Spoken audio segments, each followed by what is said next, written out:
క్రీస్తునందు ప్రియమైనటువంటి సహోదరి సహోదరులకు యేసుక్రీస్తు నామంలో శుభాభివందనాలు తెలియజేస్తూ ఉన్నాం. ఈరోజు వాక్య ధ్యానముగా యాకోబు రాసినటువంటి పత్రిక 3వ అధ్యాయము 14వ వచనం. అయితే మీ హృదయములలో సహింపనలవి కానీ మత్సరమును వివాదమును ఉంచుకున్న వారైతే అతిశయపడవద్దు, సత్యమునకు విరోధముగా అబద్ధమాడవద్దు. ఈ వాక్యములో ఉన్నటువంటి సత్యాన్ని మనం గ్రహించడానికి ప్రయత్నం చేద్దాం. మొట్టమొదటిగా మీ హృదయములలో అంటే ఇక్కడ హృదయము అనేటువంటిది చాలా ప్రాముఖ్యమైనటువంటి అవయవంగా మనం గమనిస్తూ ఉన్నాం. హృదయము అన్నిటికంటే మోసకరమైనది, అది ఘోరమైనటువంటి వ్యాధి గలదని ఇర్మియా గ్రంథం తెలియజేస్తూ ఉంది. ఈ హృదయాన్ని మనం చాలా జాగ్రత్తగా కాపాడుకోవాలి. సాతానుడు మన మీద దాడి చేయాలనుకుంటే మొట్టమొదటిగా మన హృదయం మీద దాడి చేస్తాడు. మన హృదయంలో వాని యొక్క విత్తనాలని విత్తుతాడు. అది శరీర సంబంధమైనటువంటి విత్తనాలుగా ఉంటాయి. కలహము, మత్సరము, ఇవన్నీ కూడా వాడు మన హృదయాల్లో విత్తడానికి ప్రయత్నిస్తాడు. మీ హృదయములో సహింపనలవి కాని మత్సరమును వివాదమును ఉంచుకున్న వారైతే, హృదయంలో మనం సహింప నలవి కానటువంటి మత్సరము అంటే అసూయ.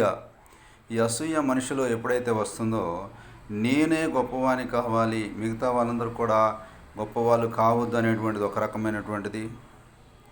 రెండవది, నేను గొప్పగా ఉండాలంటే ఇతరులని తగ్గించాలనేటువంటి ఒక భావం అసూయ అనేటువంటిది.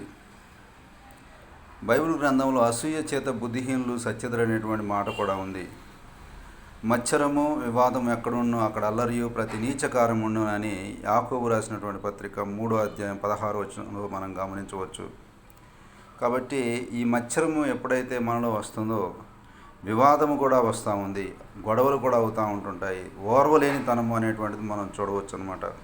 ఈ లోకంలో మనం గమనించినట్లయితే ఎవరైనా గొప్ప స్థానంలోనికి వెళ్తున్నప్పుడు ఓర్వలేనటువంటి తనం మనలో వస్తూ ఉంటుంది.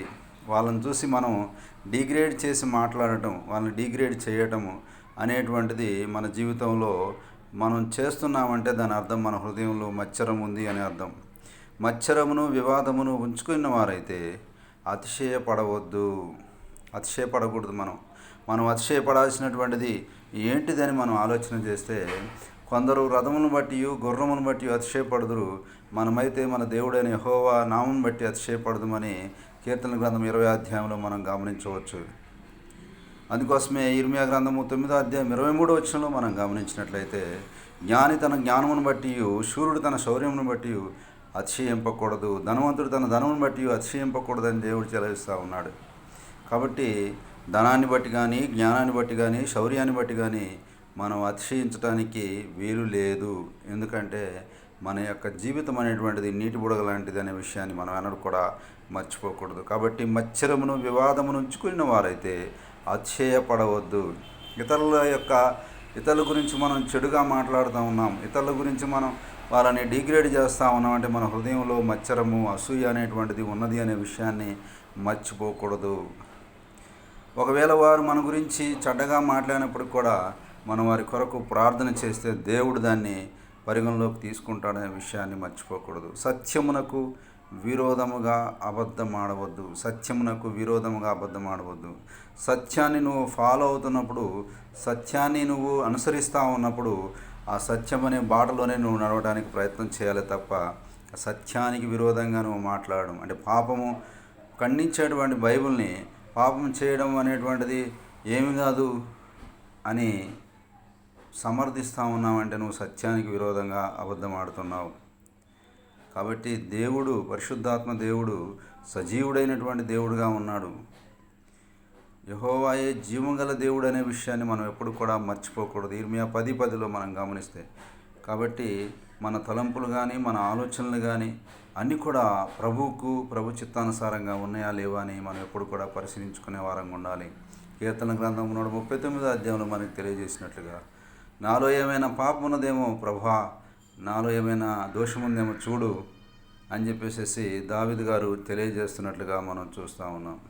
దావీదు గారు అడుగుతున్నట్లుగా మనం చూస్తూ ఉన్నాం. కాబట్టి మీ హృదయములో సహింపనలవి కానీ మత్సరమును వివాదమును ఉంచుకునే వారైతే అతిశయపడవద్దు.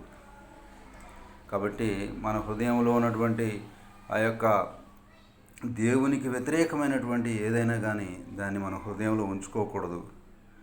ఎందుకంటే బుద్ధిగల కన్నికలు, బుద్ధి లేని కన్నికల విషయంలో మనం గమనించినట్లయితే, మీరెవరో నాకు తెలవదని చెప్పేసి బుద్ధి లేని కన్నికలను చెప్తాడు వాళ్ళకి.